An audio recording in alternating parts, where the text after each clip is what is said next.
agaasimaha guud ee wasaaradda horumarinta caafimaadka Soomaaliland Dr. Maxamed Cabdi Xergeeye oo warbaahinta kula hadlayay xafiiskiisa ayaa shaaciyay in wasaaradda horumarinta caafimaadka Soomaaliland ay bilaabayso 25 bishan oo ku beegan maalinta birita ololaha cudurka dabaysha kaas oo laga talaalayo caruur tiradoodu ay gaarayso 380 kun oo caruur ah oo daadoodu ka hooseyso 5 sano jir lagana talaali doono cudurka dabaysha ama booliyada. Talaalku waxa uu bilaabayaa berri oo ay taariikhdu tahay 25 bishii sagaalaad ee 2019 waxaanu dhamaanayaa 28 bisha sagaalaad ee 2019.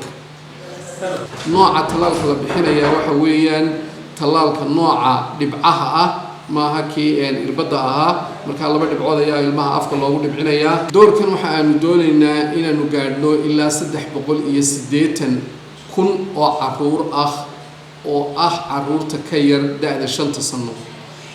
waxa aanu isku dayi doonaa inaanu ka hawlgalno badi degmooyinka ay ka kooban tahay Jamhuuriyadda Soomaaliland. agaasimaha guud ee wasaaradda horumarinta caafimaadka Soomaaliland waxa xusay in wasaaraddu ay go'aansatay in Soomaaliland laga ciribtiro isla markaasina laga dabar jaro cudurka dabaysha ee booliyada isagoo sharaxaad dheer ka bixiyay dhibaatada iyo saameynta ay ku yeelato caruurta yaryar dabayshu iyo faa'iidada uu leeyahay talaalku. waxa aan go'aansanay wasaaradda horumarinta caafimaadku si aanay xanuunka booliyadu dib ugu soo noqon Soomaaliland iyadoo 12 sano u dambeeyay aanay jirin wax booliyo Soomaaliland ayaa hadda aynu aragnay cases inooga soo gudbay dhinaca Itoobiya iyo dhinaca Soomaaliya.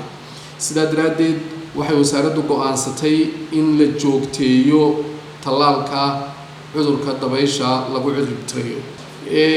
sida wada ogsoon tihiin cudurka dabayshu waa cudur naafeeya caruurta wax weynna ka dhima ama naaqusnaan weynna u keena nolosha mustaqbalka.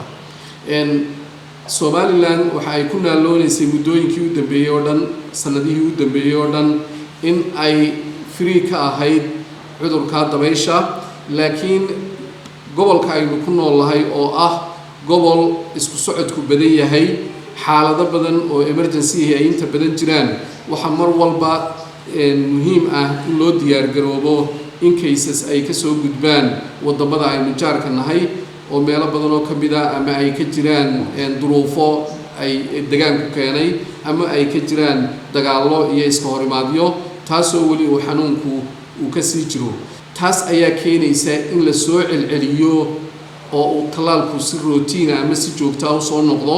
sababtu waxa weeye ilmihii yaraa mar wal oo talaalka la siiyo wuxuu sii qaadanayaa difaac dheeraada oo uu jirkiisu kaga hortagi karo fayraskaasi marka uu jirkiisa soo galo.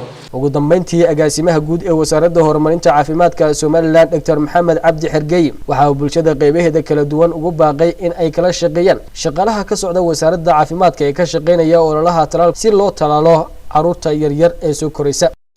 waxaan kula dardaarmayaa waalidiinta inay ka faa'iideystaan fursadahaasi ay fidinayso wasaaradda horumarinta caafimaadku iyadoo oo kaashanaysa hay'adaha. waa fursad muhiima oo ina soo maraysa waxa weeyaan talaalku wuxuu idinku imanayaa lacag la'aan. shaqaaluhu way shaqeynayaan galin hore iyo galin dambaba shaqaale tiro badan ayaa ka hawlgelaya oo ilaa 1000 iyo dheeraad ah 1112 shaqaale ah ayaan ugu talagalnay inay booqdaan guryaha oo ay talaalaan caruurta.